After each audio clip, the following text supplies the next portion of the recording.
Here. Whoa. All right, we are recording. Hey everybody. So this is going to be a super jam-packed class. Just a reminder, this is not a tech class. We're going to be doing more of a bird's eye view of just everything that you guys need to have set up, or like what we recommend is the minimum amount of marketing to help to grow your business. So we're not going to get super deep into the tech stuff. I'm going to show you or like give you resources for the different, tech tools you might make, or tech tools that you might use or can use for the different things we talk about. But really, we're not going to go into like instructional mode, if that makes sense. This is definitely a new format for me teaching in. So like if I am missing someone's question, please don't hesitate to just interrupt me, call me out, and we can get all your questions answered. Also, just to introduce myself, because I believe there are a couple new names and faces.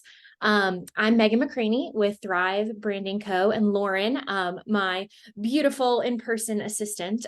Just kidding. She's my lead graphic designer. She is in the Jax Beach office today facilitating, Atlantic Beach office facilitating. Just some background on me. I was the agent services coordinator with the Keller Williams office there for almost 5 years. And then when COVID happened, things kind of got shaken up and turned around, and my side marketing business, which I had been doing for a few years, exploded. So that's how Thrive began. But I'm very familiar with Keller Williams, love Keller Williams. They're my people, and very familiar with the tools and the way the Keller Williams systems and models of how you guys should be running your business. So with that being said, I say we jump right in. So marketing 101. Oh, we've got another waiting room. Okay. Also, you're going to notice a theme. Sorry, but not sorry. We're doing a little Barbie theme. If y'all saw my email, you'll understand why. Okay. So you guys as agents, you are CEO, you are realtor, you are marketing coordinator, you are administrator, and sometimes a therapist, as we all know, trying to just, mediate and calm everybody down during a transaction, right? So that's a lot of hats to wear as a single person. Okay. And I forgot to even add transaction coordinator. That fits in there as well too. So with all of these hats to wear, can anybody guess which ones fall by the wayside the fastest when the real estate actually picks up?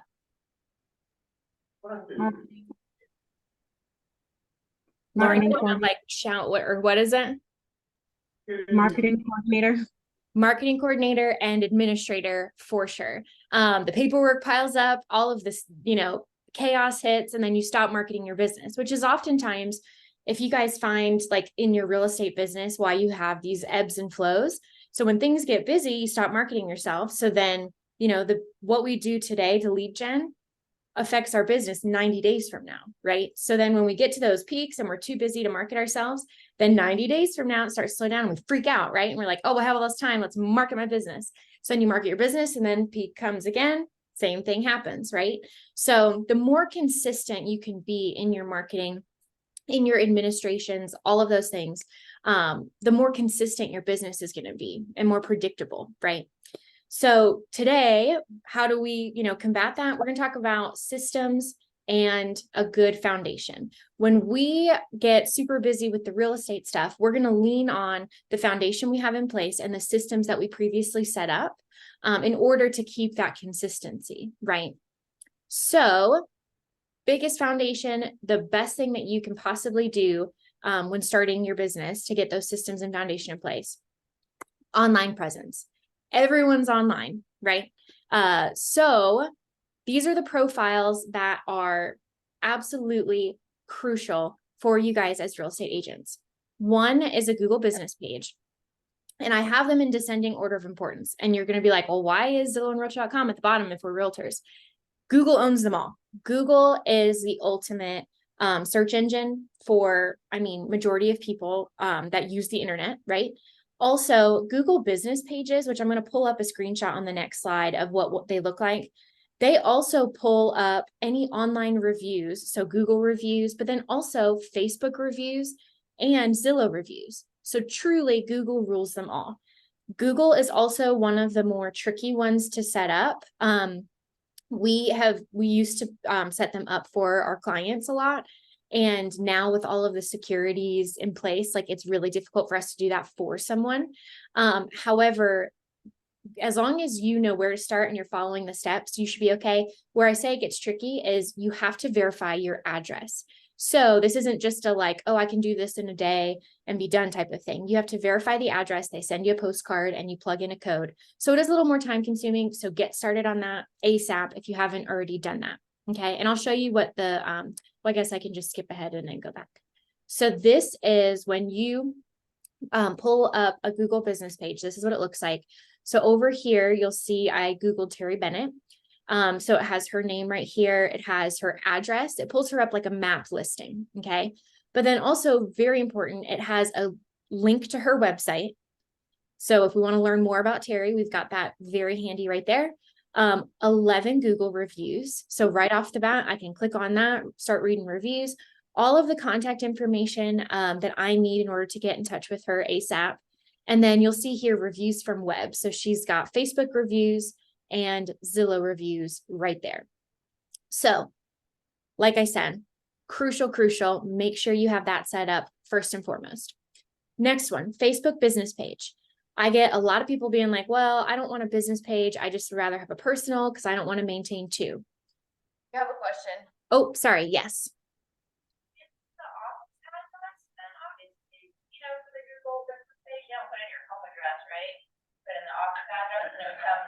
So she's asking if you put in the office address or your home address. Great question. So as a realtor, never put your home address on anything.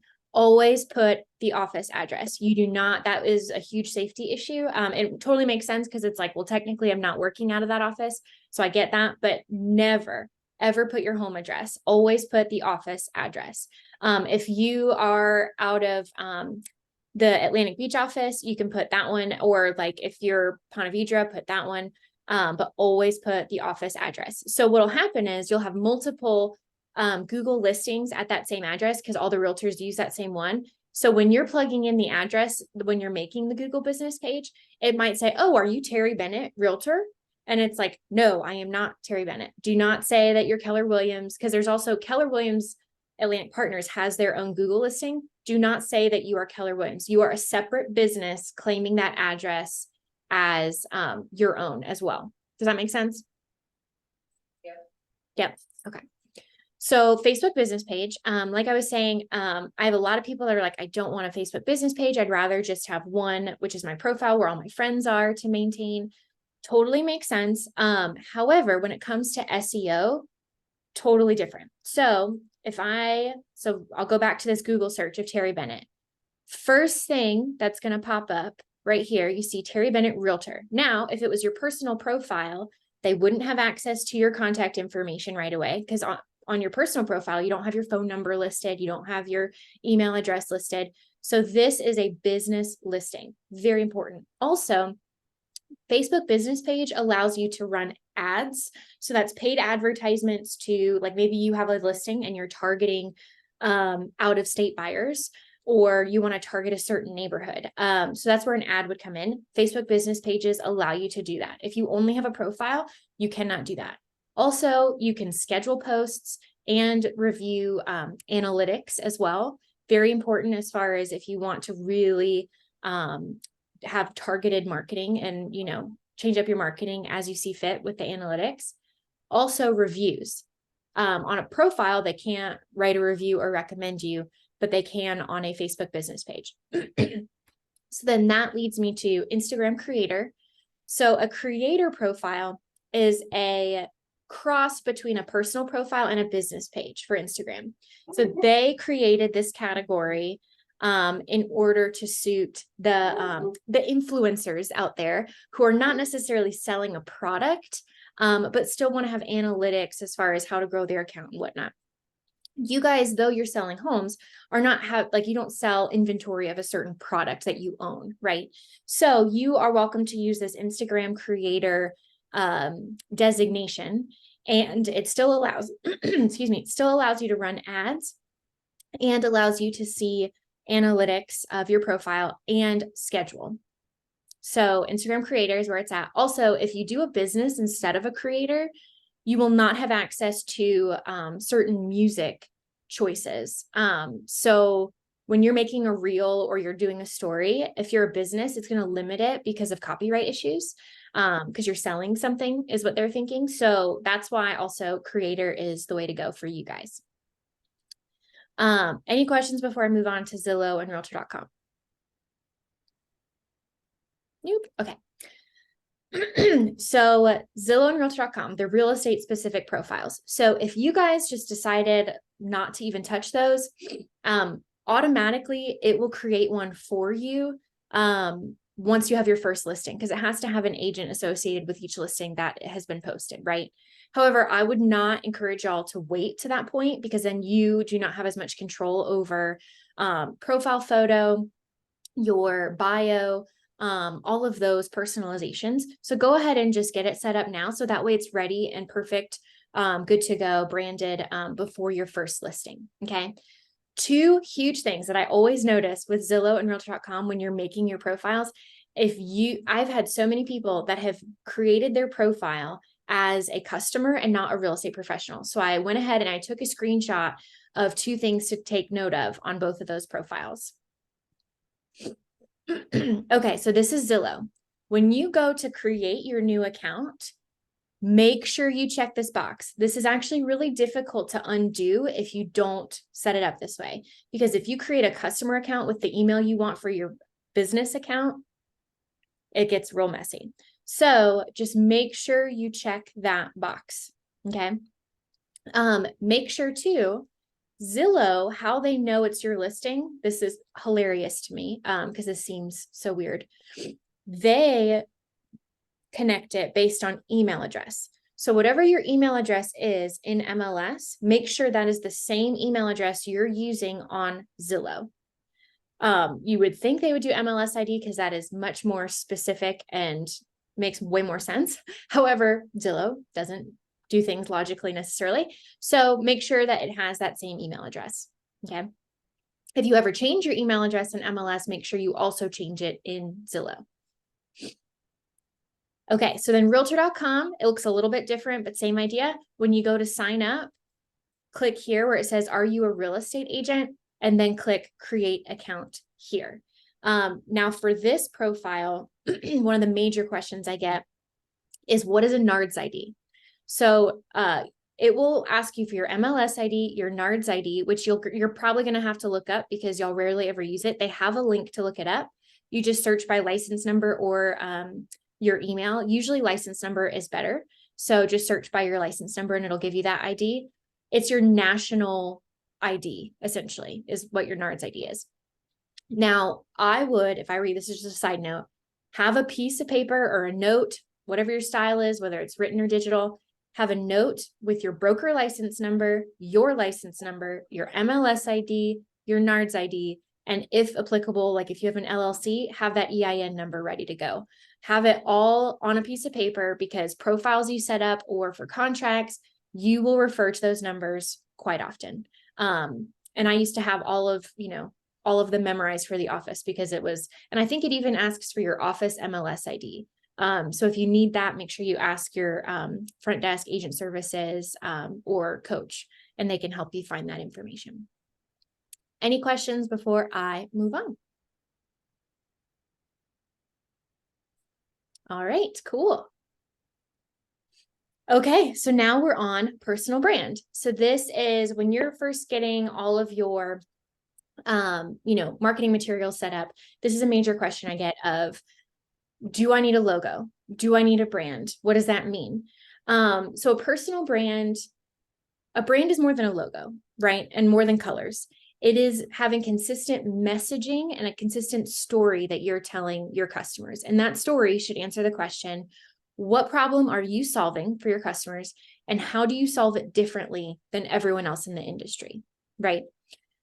So make sure that all of your marketing materials reflect that same messaging. Now, consistent colors, absolutely, and a logo will help your customers to have, it helps to connect the different materials that you're sending them throughout the months or throughout however often you're sending things to, because they can associate, oh, that color, oh, that must be from that realtor that keeps sending me things. It just helps the brain. It's a psychology thing of having everything looking consistent. Also, it makes it easier for you guys as agents to choose colors, like when you're making a listing flyer. I don't know how many of you guys like sit there and you're like, okay, what font should I use for this one? What color should I use for this one? Oh my gosh, like this clashes with this, like, and then you take 45 minutes to do a flyer that could have taken you 10 minutes. So once you have that brand set up, it actually makes all of that stuff easier because there's no decisions. It takes out the decisions. So do the decision work up front, get all of your things looking consistent, and then it makes everything just flow way faster at the end. Now, as far as a logo goes, as a realtor, I think it's great if you can afford a logo. But also I understand, like, as you're starting out, you might be having to choose and prioritize. To me, logo isn't the end of the world. Get your colors consistent, get your look consistent, and you can always come back and do that logo. Now, does having a logo sometimes make it easier because then you have your fonts to choose from and whatnot? Sure. But I get that's something that can be tricky, to pay for upfront. So, as far as materials to have right off the bat, business cards, email signature. So email signature that, goes at the bottom of every email you send. Very, very important because it makes your information super accessible. You can also link that email signature to, I'm skipping Facebook, but I'll come back, to a link tree. Does anyone know what link tree is or have heard of it? Anybody?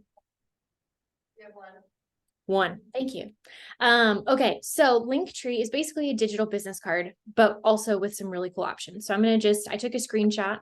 So I'll show you that. Okay. So this is when someone clicks on your Linktree, this is what they see. And this can be set up with a bunch of links. So Linktree is free up until a certain point. But really for the ones that you guys would need, totally works. It's free. So they can have a contact you button. They can have a link to your website. You could also add a link to, let's just say you have an open house that weekend and you want to have a link to property information and just do a QR code sitting there, on the table versus having a bunch of printed flyers. You could absolutely do that as well. So the options are endless as far as you can add a document, you can have a link to a website, you can have a link to a certain landing page, whatever it is that you need. So I recommend making one, and you can have it linked to that email signature. So that way they have all of your information super accessible. Also, you can have this link in your Instagram profile. So then as you have listings and you want to add property information and say, oh, see the link in my bio for more information, then it becomes very easy to just add that, keep that link the same. Does that make sense? I'll just take that as a yes, since I can't hear anything. Okay. So then Facebook cover photo, that's something that goes at the top of your Facebook business page. So that is just, again, having that consistency in your look and in your brand professionalism, and just, building that mind share with your potential customers. So then I also have for you guys to look at. So this is just an example of a brand kit kind of thing. So once you have your colors picked out, once you have your fonts picked out, then, when you do your postcards, when you do your flyers, when you do business cards, email signature, using that same color scheme, using that same font or font style can really help, again, just have everything look super consistent, super clean, and take the legwork and the decisions out of, the real time, like, oh, have to make a listing flyer for this weekend and all that good stuff. Okay. Any questions about branding? Nope. Okay, so now how do I show off all of my pretty branding items that I just created and start getting some business? So none of that stuff that we did necessarily gets you business, right? A business card in and of itself does not get you business. Handing them out, sure, but actually designing all of those things does not get you business. So let's start talking about how do we market and get more business. All right. What is the marketing form with the highest return on investment? See if anyone has any guesses. And Lauren, could you move the owl just kind of closer to people so I can hear a little bit better? I don't know if that's gonna help, but yeah. Cause it's like shouting, but yeah. You're shouting? Well, like Yeah, just keep going. Okay. Any guesses? You want to repeat the question? Oh, that's right there. Maybe Sorry, Instagram, good guess. Nope. Facebook. Nope. Networking. Nope. So the form of marketing with the highest return on investment is one that you're all going to be like, there's no way, but it's true. Email marketing. Everyone's like, oh, email's dead. I unsubscribe from everything. Email doesn't matter. I never open any emails. The thing is, email is the cheapest to send to the most amount of people, and it is the best way to mass get your name and brand out to that list of people. So Forbes, it's not me saying this, Forbes year after year says through their research that email marketing still has the highest return on investment. Okay. So let's talk about email marketing. Okay, so options for your email marketing. Command offers smart plans, which are set it and forget it plans that you can set up to go to your database. I recommend for email marketing, so anyone you have their email is fair game. Okay. So it's not just like, oh, well, that's my family, that's my friend. Those are exactly the people you want to be sending this to. Those are your biggest fans. Those are your raving fans. Those are the people that want to see you succeed. So send this to your sphere. Send it to the woman, that you met at happy hour the last week that happened to give you her email address and her contact info. So make sure if you have their email, I don't care how well you know them, send them an email. Okay. They can always unsubscribe. If they are like, I'm over this, I don't want to see this info, unsubscribe. That option is there for them. If you have their email, fair game, put them on a campaign. Definitely though, as you're building your database, make sure you're labeling your top sphere, just so you know if you ever want to do pop buys or ever want to do like something special that you're spending a little bit of money on, that you know who those people are that you're going to reach out to. But in Command, you have the option to do a set it and forget it campaign. They have, a bunch of different ones. There's a library. So this is when you log into Command, the icon that has the little square with the little settings gear, that is where you see your smart plans. You can look through a library of smart plans that other people have created and use one of those. Or if you want something that is more custom, there are other options available to you as well.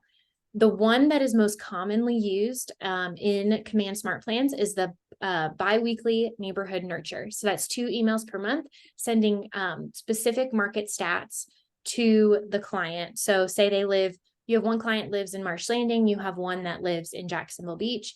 They will get market specific stats for each of their individual areas that you have them subscribe to. So that one, you want to make sure you have everyone's address in there, or at least neighborhoods picked out before setting them up on those. So that'd be the most popular. My thing is no more than 2 emails per month. So biweekly, perfect. Then don't send them anything else. Your unsubscribe rate will go up if you're sending too many emails. So 2 emails per month is right in the sweet spot. And then as far as the content, neighborhood stats are great. And if you need something's better than nothing as far as like you want to get something out there.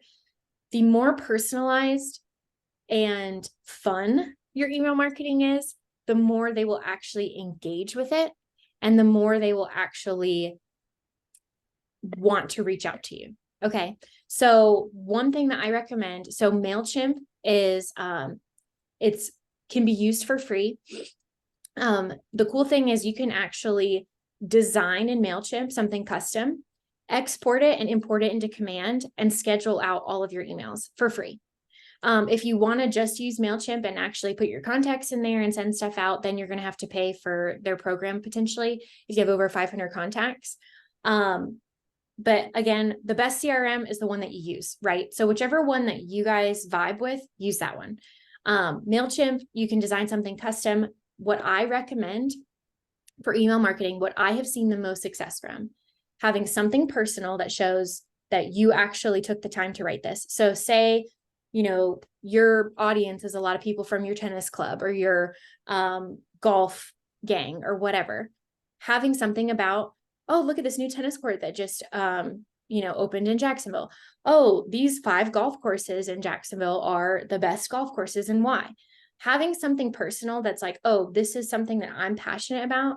Usually people attract people into their sphere that are attracted to the same things, right? You are like, if you like golf, then you're going to have a lot of people that also like golf, most likely in your sphere. So having something about golf will go over very well in your email. So having something personal, having something that is local. People only buy or sell a house every 7 years or ish, give or take, because that's probably gone up or down. However, you want them to engage with your content more than once every 7 years. So having something local or seasonal can often help you with that engagement. So even if they're not looking to buy or sell right now, everyone wants to know what's going on this weekend in my area that I can go do for fun. Everyone wants to know new restaurants that open. Food is everyone's love language, I'm convinced. Everyone has to eat, so make sure you have something food related, okay? And then, so events go over really well, food, seasonal. When it's pumpkin spice season, you better believe that I am sending out an email with a bunch of pumpkin spice stuff in it, because that's what's relevant and that's what's engaging at that time. So make sure you're not just putting, and of course, put something real estate related, whether it's a fun real estate article, meaning like, oh, Jay-Z and Beyonce just sold their, $50 million mansion in Malibu or wherever it is. Check it out, because realtor.com has great information, like fun stuff like that you can pull from. Or maybe it's a local market update as well. You have to know your sphere and your audience and what they're going to respond to. But like I said, the more fun, the more engagement you're going to get. I've had people, when we've sent emails for our clients, which all of them are very individual to their spheres, I've had people that have responded with some of the funniest things, like, oh my gosh, like, that's so great. Thank you so much for sending me that recipe, right around Thanksgiving. Or, oh, we went to that class and it was so much fun. Thanks for letting us know about it. Like, people will always appreciate, like, you have to think about, not only are they opening your email and seeing your name once, say they go to that event that you suggested. So they're thinking about you again when they go. Then when they have such a great time, hopefully they have such a great time, then they're remembering what a great time they had. They're thinking about you again. All from one email, you get 3 times where they are thinking about you and the value that you provided them. Okay. So just think about information. If you are using the right information, it can be super powerful for engagement. Okay. And we teach a whole different class on this also. We have a couple YouTube videos where we've taught this specific class, email marketing in MailChimp. So how to design a email, how to import it, and what type of content, where to find it. We have done a class on that as well. So I'm going to leave that for right now, unless, does anybody have any questions?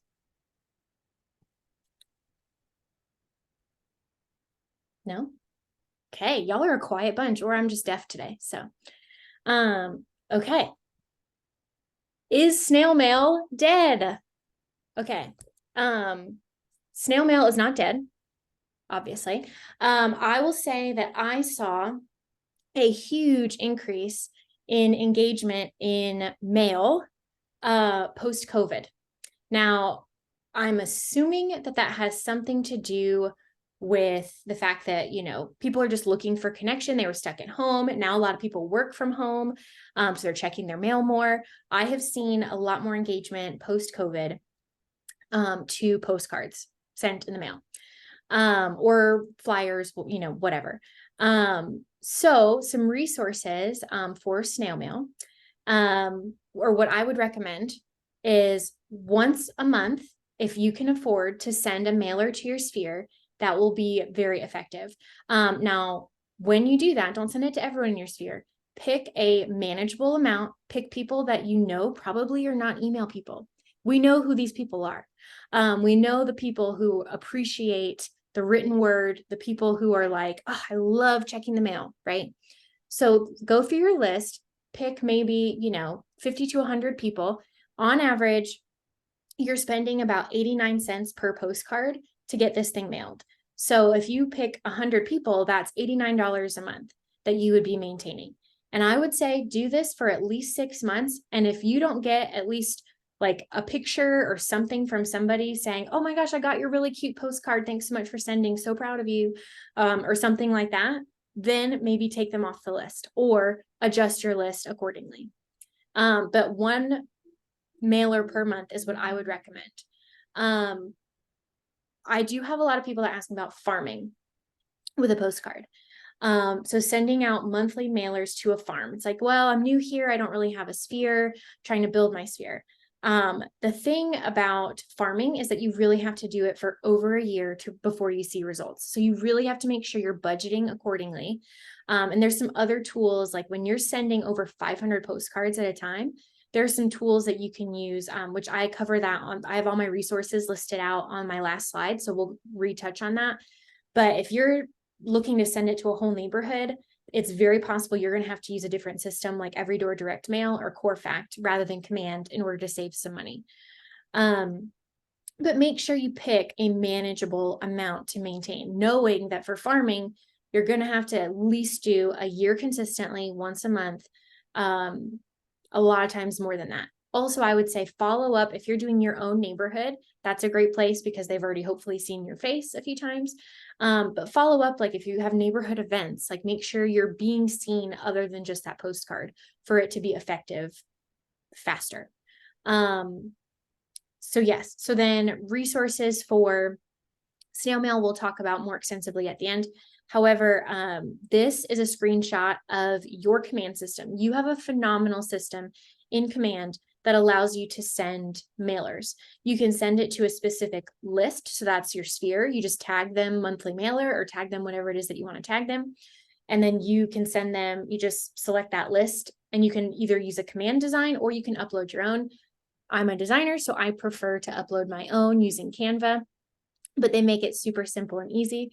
Again, we've taught this specific class numerous times. So I'm sure there's a recording on the KW YouTube that it's pretty old probably, but we can of course do this class again if you guys need it, where we design a postcard in Canva, upload it into Command, and then walk through the process of sending it.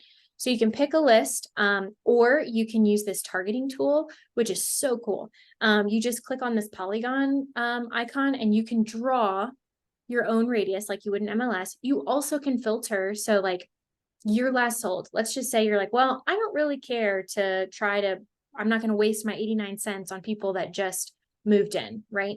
Then you can dial it back to people that moved in between, forever ago and 2021 versus the people that just moved in the last 2 years, if you're trying to save a little cash. Or let's just say you're sending out a postcard for someone, you have a buyer who's looking for something super specific. Well, okay, I don't really need to market to, 30 plus bedrooms. Like I'm going to dial this back to, we want a 4-bedroom, 2-bath, whatever. Now I will say this tool is not perfect. Okay. Every technology has its downfall. This tool on occasion with new construction neighborhoods does not do very well picking up all of the addresses. So just make sure, when you're drawing that polygon, make sure it's selecting these so the blue dots are houses, make sure it's selecting the correct and appropriate ones. Okay. Any questions? Nope. Okie doke. Okay, so really the only other form of marketing, well, there's 2 more that we're going to go through as far as building your brand and trying to get business. We got 2 left. This next one always is fun to talk about because everyone hates it. Calling and texting, old school. So people are like, I don't want a cold call. That's totally fine. Call your sphere. This is a really cool schedule this is a direct screenshot from the MREA book, the Millionaire Real Estate Agent book. If you haven't read it, absolutely read it. It literally is a step-by-step guide of how to build a business. Phenomenal. So here you've got a breakdown of who do I call or text when. I put text in there because if we're being honest, text is taking over calling for a certain age demographic. If someone texts me, I will respond like that. If someone calls me, it's like, oh, okay, this is gonna be a lot of energy. I have to pump myself up, right? That Gen Z millennial thing. So just know your people and know who would prefer and appreciate a call versus people who would appreciate a text, right? So then if you follow this schedule, so these letters represent the first letter of the last name of the people in your database. So all last names that begin with A, all last names that begin with W, which should be about 10.56% of your database. That's what that number represents. So week 1, when you start the schedule, you're calling or texting all A last names and all W last names. And then week 2, B and E, week 3, D and O, week 4, H and V, week 5, C and K, week 6, and so on. If you follow this schedule, then you will be contacting your database once a quarter. Everyone in your database once a quarter. Okay. I know it can seem daunting, but if you eat the frog, get it over with, do it in the morning. Don't do too early. Don't call people at 7:30 in the morning. But definitely getting this over with early in your day, then you don't have to worry about it. And make sure you time block every day from this time to this time. I'm just doing my calls. And Command makes it really easy to filter out. Like if you tag your A and W's, if you go through and set that up where you're tagging them by this letter grouping, all you have to do, week 1, filter, you see your A and W's, and you just crank them out. Okay.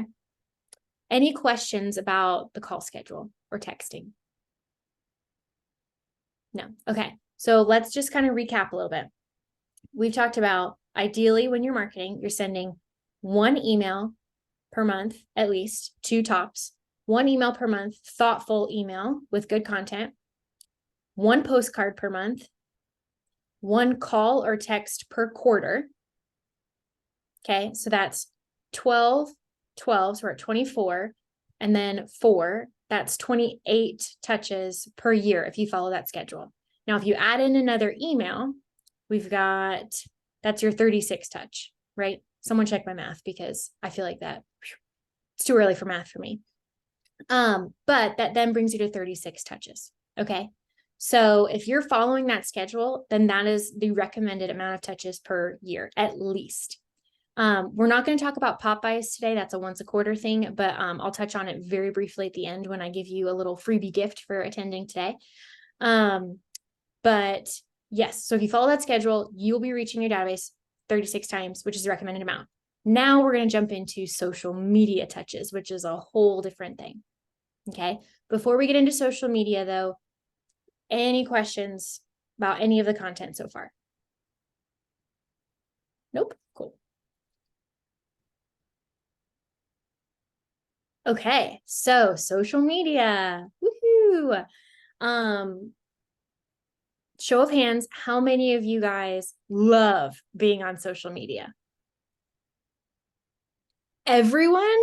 Great. Yes. This is always another one that's so funny is that everyone pretty much hates social media, and I get it. You're inundated with information. It's overwhelming.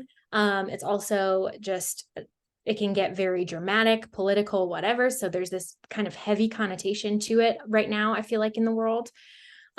So in doing that, you guys can be the lightness and bring that lightness to social media. And unfortunately, it is a necessary evil of really being in front of people. As much as we're all like, we hate social media, we all sit there and scroll reels. You know it. You all, like, when you get bored or you're like, I just, need to turn my brain off. You sit there and scroll reels. Don't even lie about it. You do it.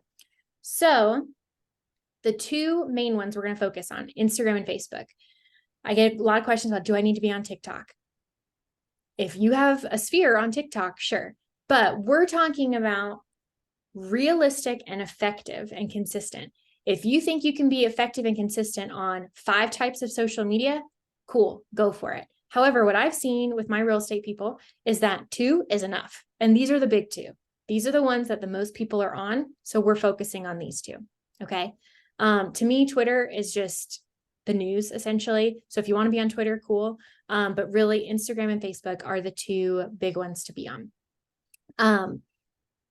Like I said, manageable. We're going for manageable and realistic. Okay.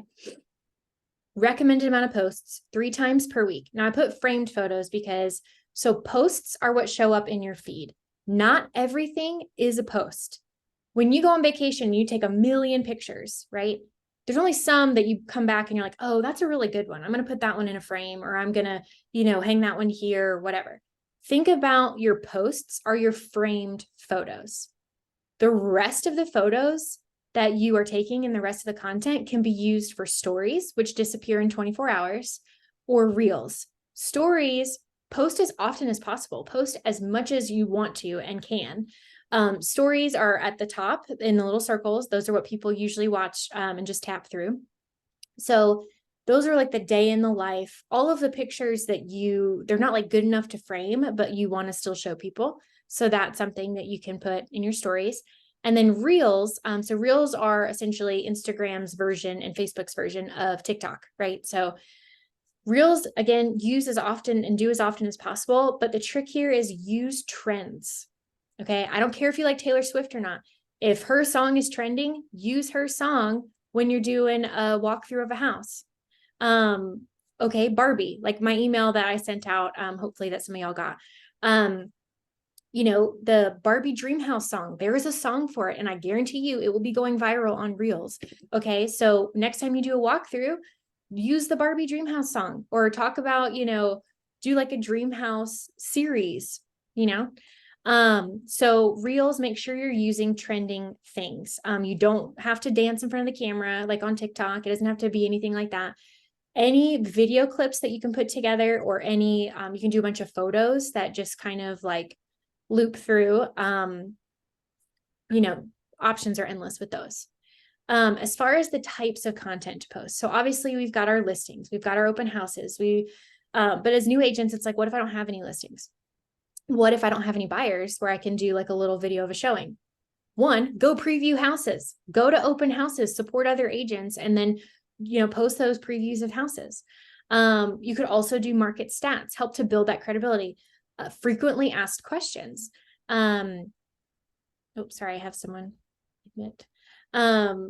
Frequently asked questions, do a little video. If you get a question more than twice, stop right there, set up your phone, and do a little video answering that question, because I guarantee you, you're going to get that question in the future. And then being able to post this will be able to reach that need before people even think to ask it, right? Like, for example, it could be, hey, what are the rates doing right now? How many of you guys get that question? So many.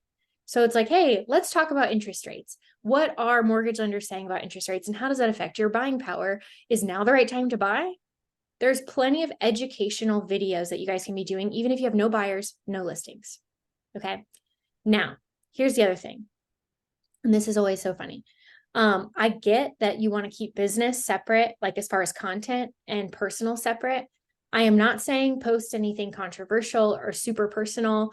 But I am saying people do not go to your social media because they want your resume. Okay. People go, this is an example of a social media, but we'll come back to that. People go onto your social media because they want to know if they like you. There's literally a button for it. They want to know, or they want to see if they're going to connect with you, vibe with you as a person. Make sure you're posting things that are authentic, fun, and more than just real estate. Okay. You can post local things like, hey, you guys go to a new restaurant? Cool. You have a pet? Great. Post your pet all the time. It makes you super relatable. To have a dog, to have a cat. So make sure you're posting those fun things as well, not just putting a feed of all of your listings and business stuff, because then people just tune out. And you guys know that because you do that with other realtors too. Because I hear you guys talk about it, like, oh, all she ever posts is her listings. But then when I'm like, hey, you should post a picture of you and your family because you went on that vacation. Oh, well, that's too personal. I don't want to post that. Fine, but you have to post things other than just listings. Okay. Okay. So then going back, this is an example of some content. So another option is to do like a content shoot. So you can see here, Desiree's wearing, same jacket in these 3 pictures. They were taken on the same day. Imagine that. It's called batching content. So you can one day block an hour, take a bunch of photos, or have someone take pictures of you or videos of you. And then you just have those in a bank to then post, because faces always do better on social media. I know no one wants to be in front of the camera. You're a little camera shy, but I promise you, you're going to get more engagement and more interaction from the photos of your face or someone's face than the pictures of just a house. Okay. All right. Okay. Any questions about content or about Instagram and Facebook? Awesome. Okay. We're going to talk about, oh, Megan, yes. can you explain a little bit more into detail the difference between stories and reels? Because I'm not quite understanding. Definitely. Which actually what I can do, let me see if I don't think I can easily escape this. So Instagram stories show up at the top of the page. Stories are only live for 24 hours and then they go down. So like I said, it's more like day in the life type of thing. Whereas reels, those still remain in your feed. Reels are searched in a different way. So they actually, Instagram is super smart in how they did this. When they were trying to get people to watch reels, they replaced the post button, the new post button, with that reel button to get people to like click on it, and then they just scroll through them. Reels can reach people more easily that do not follow you. So when you do a post or you do a story, it's people that follow you that see those things. Reels, they're trying to push out to everyone because they're trying to get people to watch them to take back that market share from TikTok. So when you post a reel, it ends up in the big batch of reels, and based on the type of content, they will match it with people who follow or are interested in those same things. That's where that algorithm comes into play. So reels oftentimes can get you a little bit outside of just the people who follow you. Reels also, I would say, logistically are more time consuming than a story. Stories are meant to be super quick. Like I said, day in the life, like, oh, I love this joke. Here's what I'm eating today. Yeah, I get no one wants to see what I'm eating until everyone's like, oh, that sandwich looks so good. Where'd you get it? So posting those types of things on stories quick. Reels are more thought out. They're going to be like, say you see a trending audio. I'm trying to think of one that's trending right now. All of mine are like travel ones right now is what I'm being fed. But Lauren, is there one that comes to mind when I say like trending audio right now that you've seen? I mean, the Barbie one is. Yeah. Okay. So the Barbie one. So using that audio and then trying to fit it to your niche or your topic, which for you guys is going to be real estate, or it's going to be something locally oriented. So like I said, so if it's a Barbie Dream House song, taking a couple clips of some really pretty homes and then say which, in the caption, you could put which one is your dream house and then post that. Now so you have to, add the different clips, you pick your audio. So there is a little bit more legwork that goes into it than just posting a quick story. However, it can be super effective. Like we posted a reel of a luxury listing that ended up it was a private island in St. Simons, which also super cool. Private island was for sale. And it got like 1,000 views in 20 minutes. Now that person doesn't even have 1,000 people following them. So meaning reels are going to be pushed out to people more based on interest or based on that algorithm, if that makes sense. Does that answer your question? Yeah. But I've also noticed with reels, you can do like the hashtags and like you can do a description, but whenever you're viewing the reel, it doesn't really show. So right. Is it beneficial to do the description or the hashtags or not really? Great question. I still think it is super beneficial to do a caption and hashtags because one is that those keywords help play into the algorithm. So like say you just post the video with no caption, then Instagram doesn't really know. It's using it's going to try to guess what's in the video based on their AI or whatever. But having that caption helps to guarantee that you are hitting those keywords that then puts it in the right bucket. And same with hashtags. But then too, like I will be scrolling a lot, and I know people do this too. They'll be scrolling and then they see something awesome. And yeah, the caption's not visible, but like if I want to know more about it, I click on that caption and I read it. So it's still very important for reels to have that caption. But you're right. In stories, you don't have a caption. You can type over the picture or the video to explain what it is, or to tag, whatever company or business that you're referring to or a person. But there is no caption on a story. Thank you. Yeah, definitely. Any other social media questions before we move on to listing and buyer presentations? Okay, cool beans. Okay, so as a realtor, obviously you want to build your brand, you want to build your business and grow your business, but then there are certain marketing materials that you're going to need that helps communicate your value to sellers and to buyers. So that's why we're talking about listing presentations in this marketing class, because those are two very important things to have set up. So that way, when you have a listing presentation scheduled, it becomes, like, oh, I don't even have to be nervous. I got my packet ready. Like, there we go. A listing presentation is essentially a job interview, right? And so you're going to be trying to say who you are, how you're going to help them, so how you're going to market their home, and then sometimes in certain situations, educate them about the process. I say this because in a luxury listing appointment, if you start telling them about, extensively inspections and appraisals and all this stuff, they're like, whoa, whoa, whoa. I've already done this like 5 times. Like been there, done that, don't need that info. So for a luxury presentation, it's more bullet pointed and abbreviated, more as a reminder of like, hey, this is how the process goes. It might have been a minute, but you're not extensively going into each individual piece of that process. Whereas if it's someone who, is maybe this is the first home they're ever selling, then you're going to have something a little bit more extensive that you might not necessarily have to go through, but you can at least have in a packet and give to them so they can read it at a different time. Having visuals is always good because it helps you to not have to be nervous because you have something to refer to. And then also you can leave it with them and it keeps that brand consciousness in front of them. And then also is a resource to them. So different listing presentations, which I'm going to pull up a couple and we can go through what's included or what I recommend including in them. But for you guys, there are so many great resources. Command has a design center that has 5 different listing presentation templates. So even if you are like, I don't love the design, I don't like the colors, whatever, use it for content of what you should be putting in there because there's some really great stuff in there.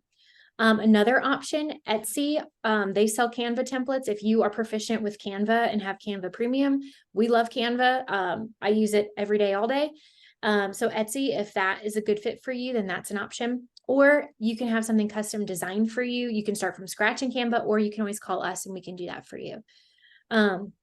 Which I'm going to pull up a listing presentation if I can figure out how to.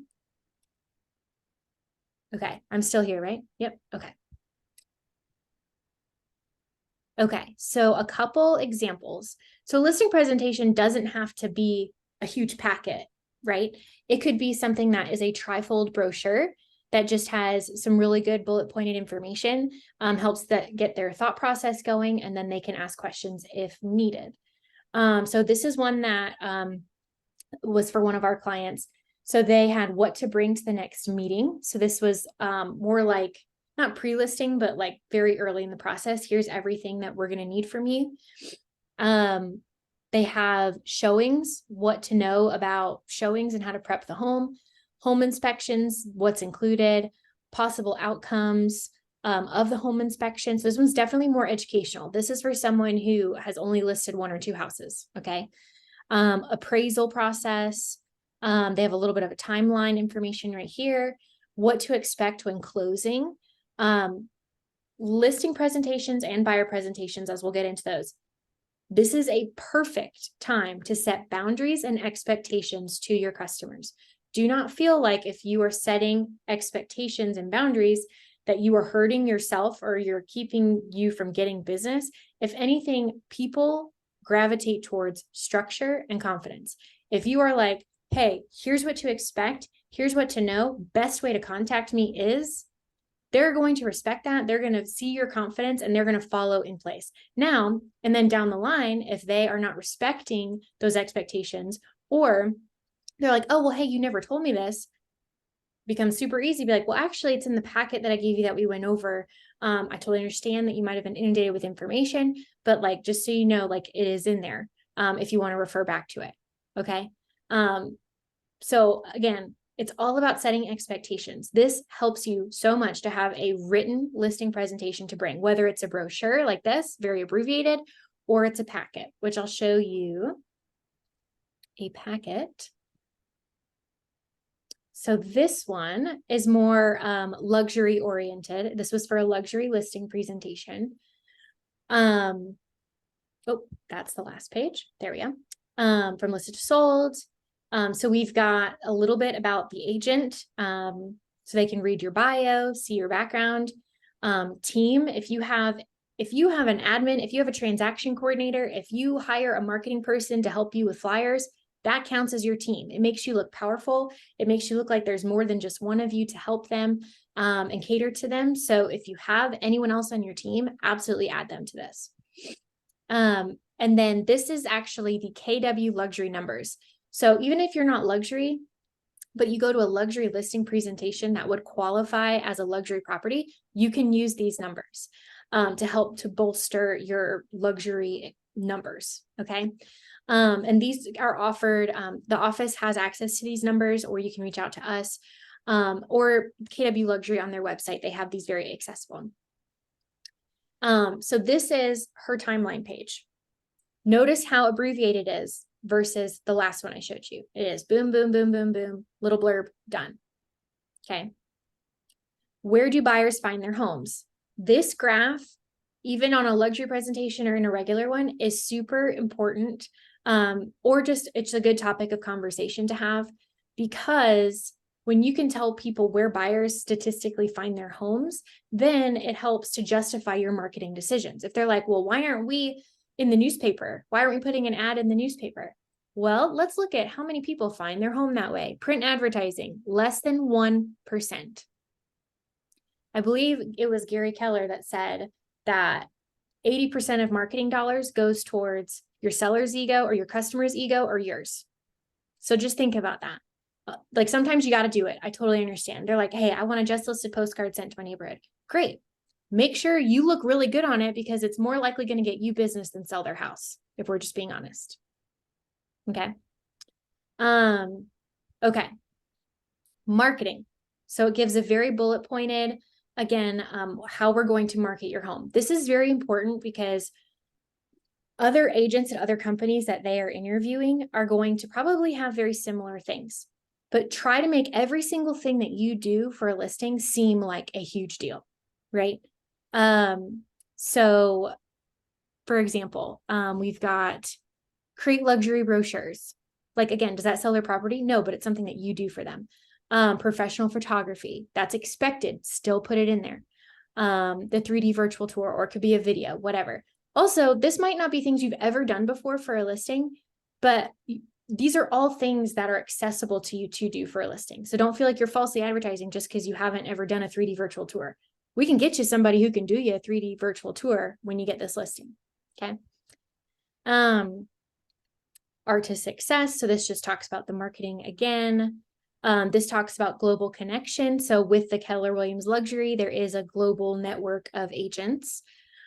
Digital outreach. So this very briefly talks about app, video, social media advertising campaigns, print media. This graph, this is something that the office has numbers for, and it shows that you have more experience than the competition. So this is the office numbers in comparison to the other offices around you geographically.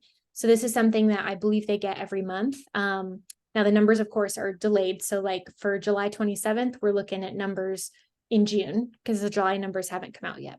So just keep that in mind.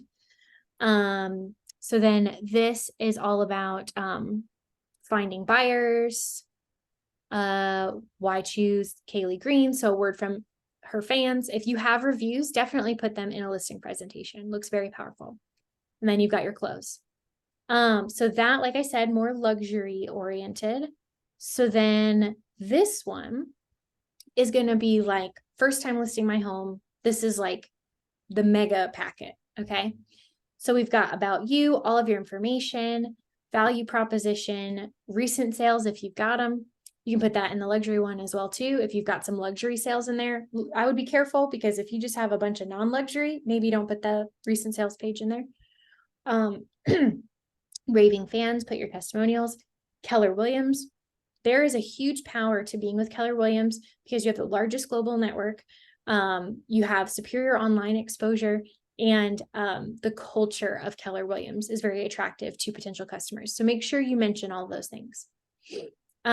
Determining factors. What sells your home? This is a great expectation setter. Okay. Pricing ultimately is the first form of marketing. That is what people see first. And if you price it wrong, it will not sell, right? So that pricing is huge for the marketing of their property. So that's a great time to talk to them about that.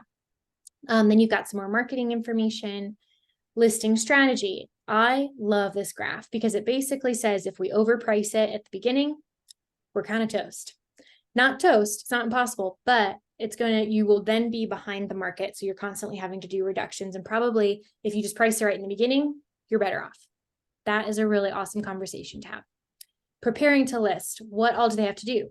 Notice that none of this page or even topic is in the luxury presentation, because with a luxury presentation, this is something that they are not going to want to worry about. Don't give them a to-do list of things to do.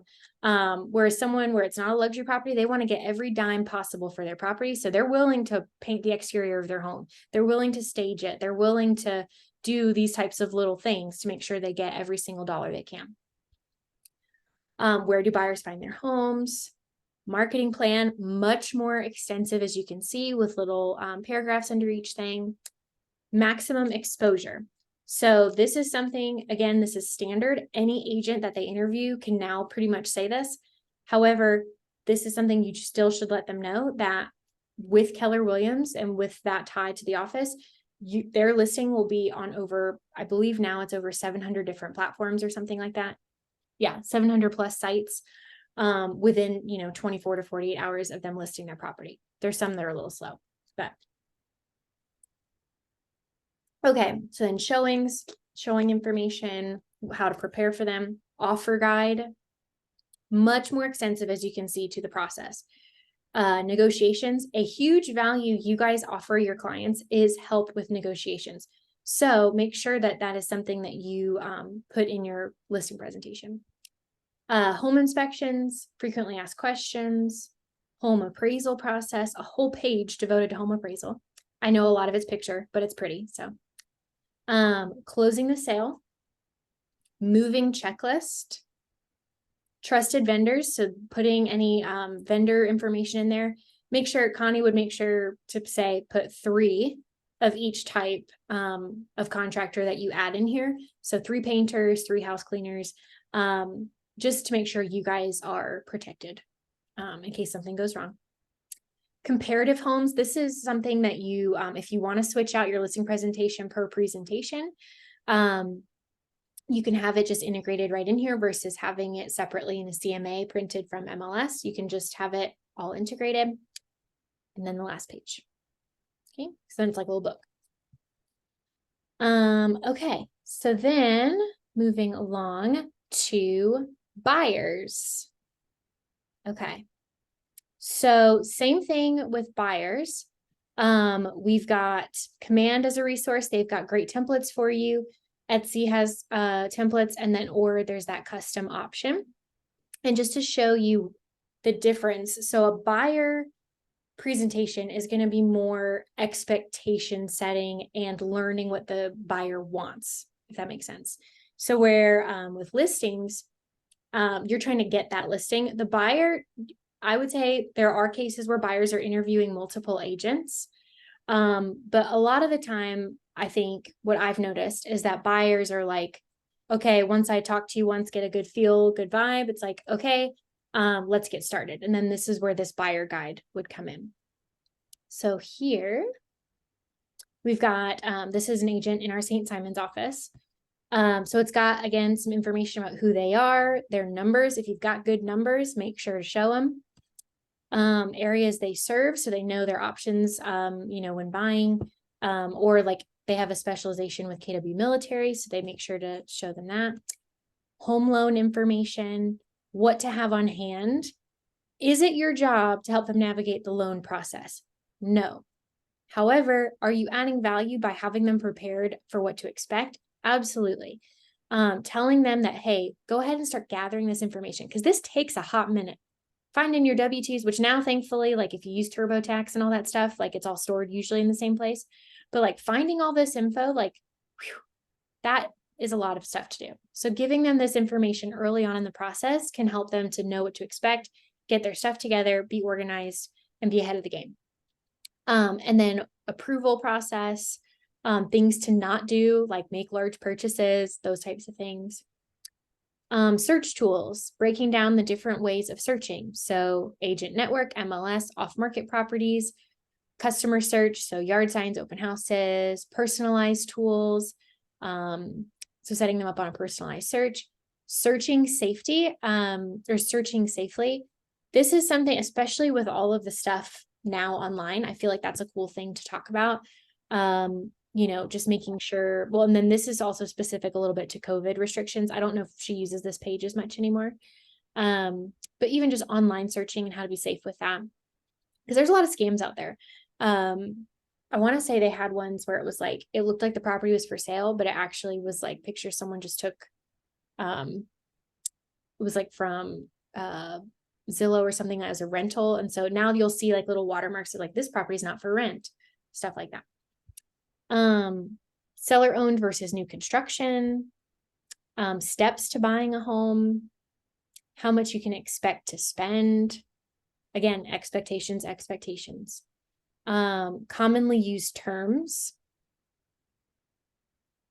And then her back cover photo. So that's one example. And then this one's going to be more generic. And this looks very similar to that listing presentation at the beginning, right?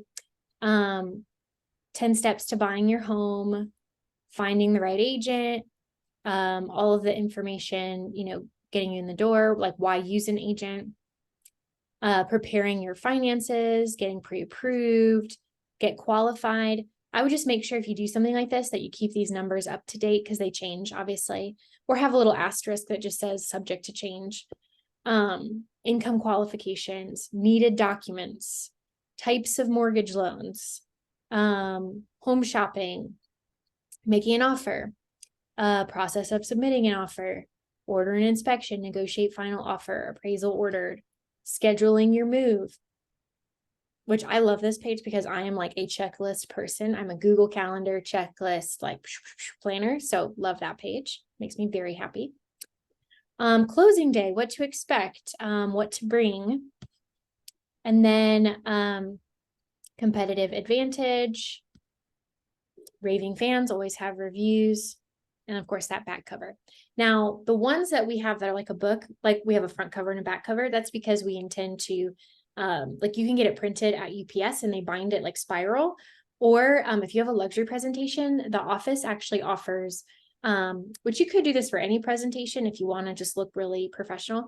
They have books, which actually, I take that back. I think they have the luxury logo on them only. They don't have the regular logo, but I'm sure, if people wanted them, they would, get those ordered. But it's a hardback book, and they, you would print your pages, bring it to the office, and then grab one and ask them for one of the book covers.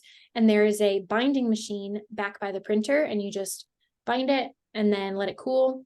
And then it's bound like a really nice hardback book. So that's also an option.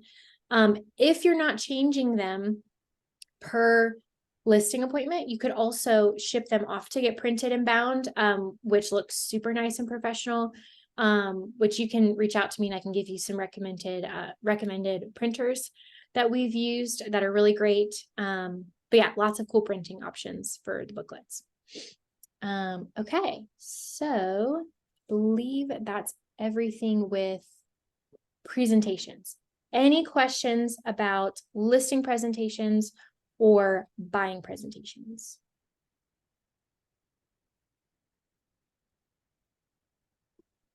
Nope. Awesome.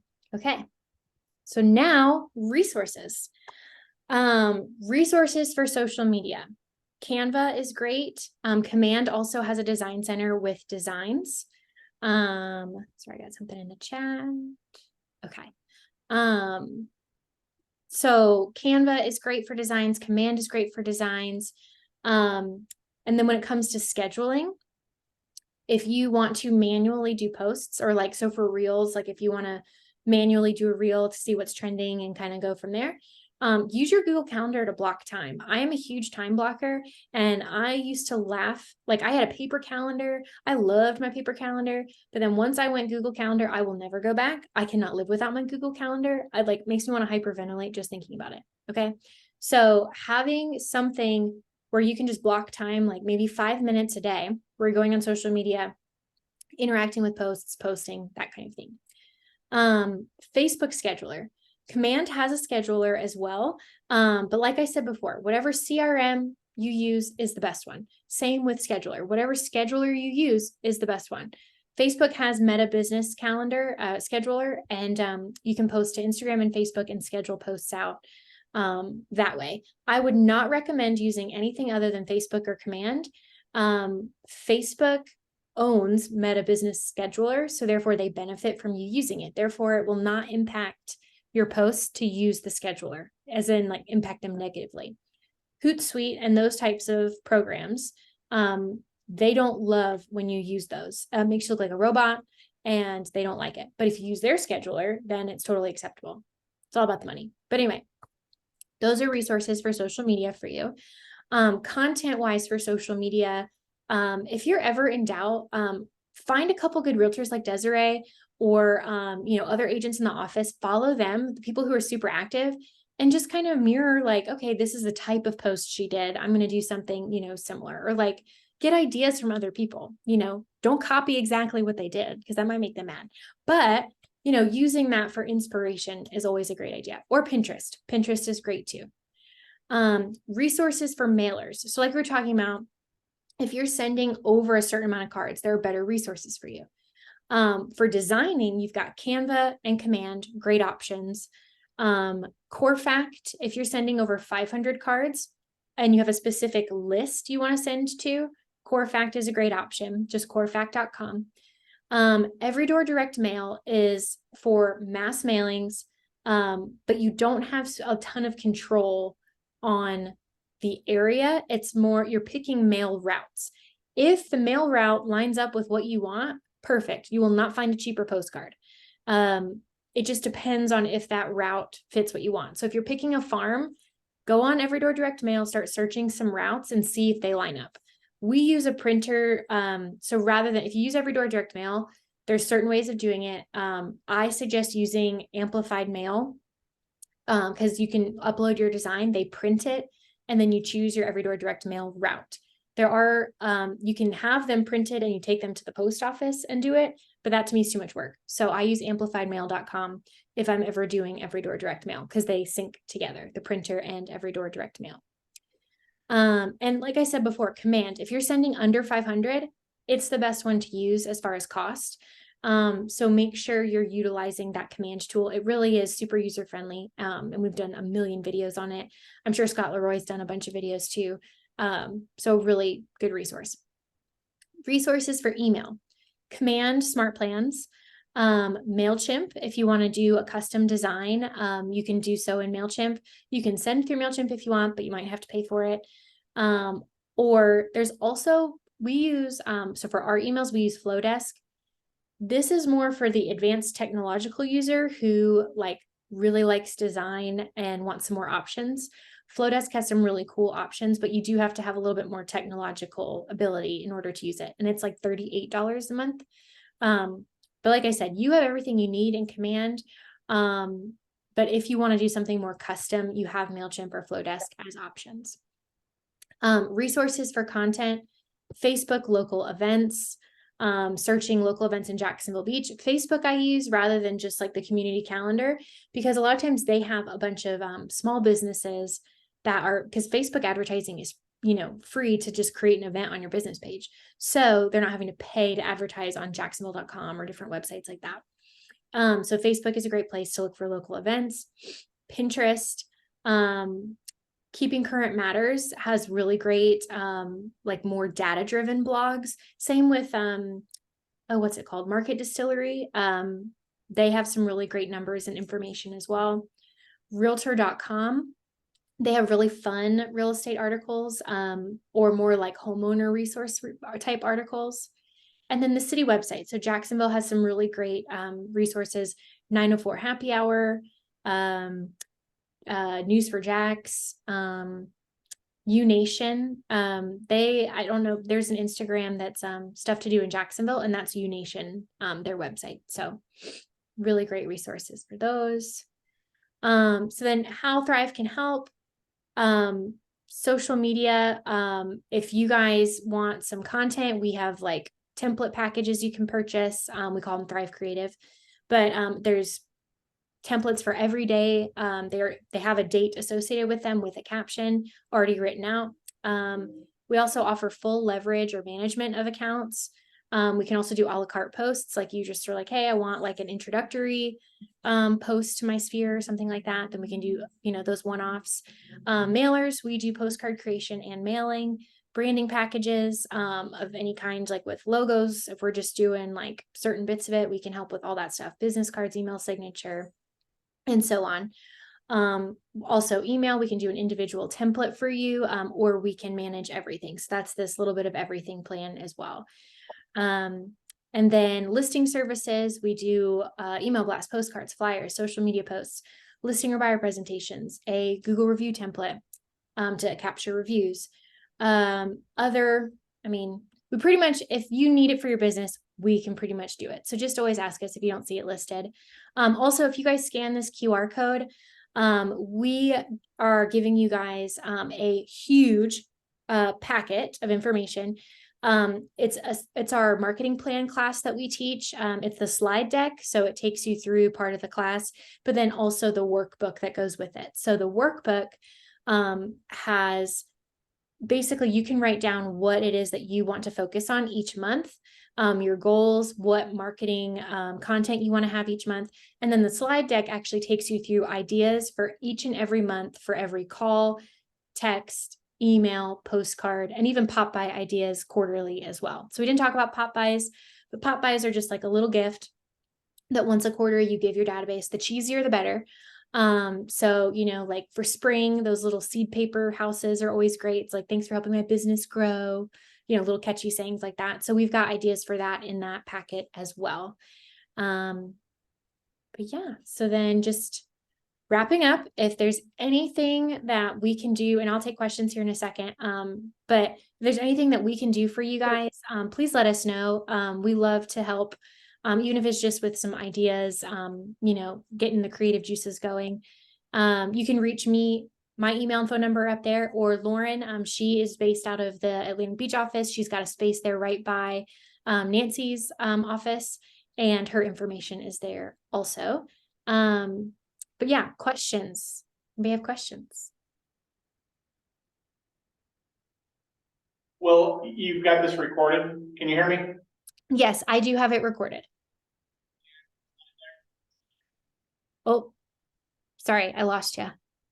Slide deck as well. Oh, yes, I can send the slide deck too. Yep. How do we get those? I can, Lauren, could you have everyone in the class just write down their email on a piece of paper and I can send it to everybody? Yeah, I can do that. Awesome sauce. And then, if you guys on Zoom want me to send it to you, if you could just, put your email in the chat. Also, just to clarify, do you mean the slide deck from the QR code that I was talking about, or this slide deck that we just went through? Slide deck. This one. Yeah. Okay. Cool. Yep.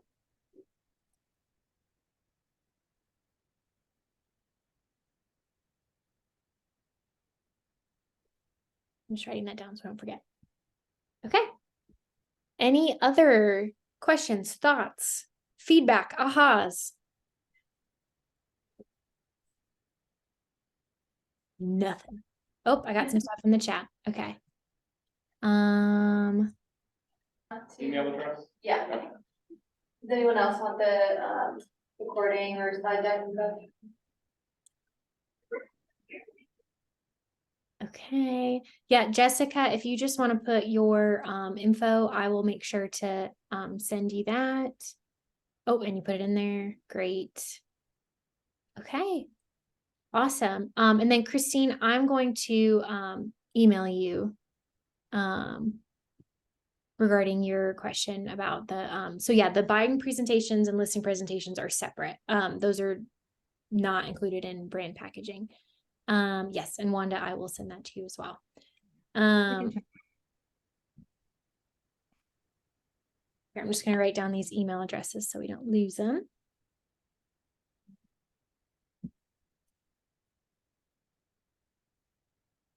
Yeah.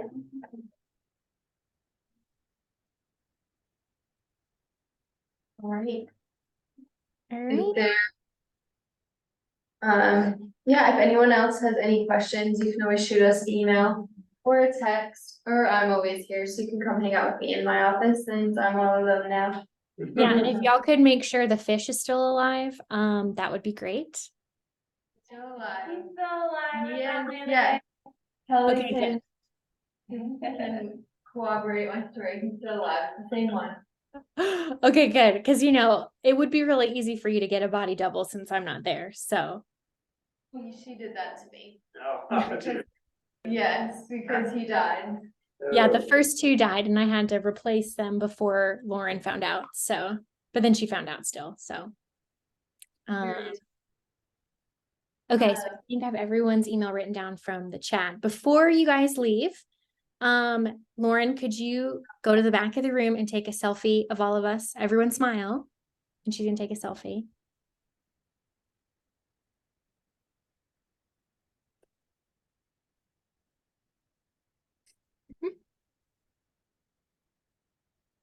Did you take it? Did everyone smile?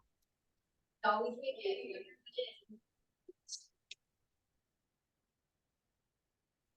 you. Thrive.